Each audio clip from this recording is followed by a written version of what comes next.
అంటే కీర్తన 128వ కీర్తన 1వ వచనం నుంచి చూస్తే, యెహోవా యందు భయభక్తులు కలిగి ఆయన త్రోవల యందు నడుచు వారందరూ ధన్యులు.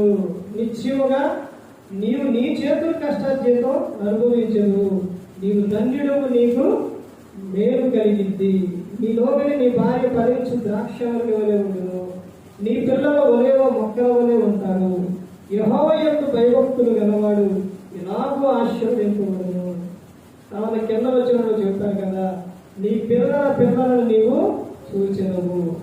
పిల్లలంటే నీకు వివాహమైన తర్వాత నీకు పుట్టే పిల్లలు, తర్వాత వాళ్ళకి వివాహమైన తర్వాత వారికి పుట్టే పిల్లలను నీవు చూస్తావు. దేవుడు నీకు అంత ఆయుష్కాలం దేవుడు నీకు చూస్తాడు. ఎప్పుడు అంటే ఆయన యందు భయభక్తులు కలిగి ఉన్నప్పుడు.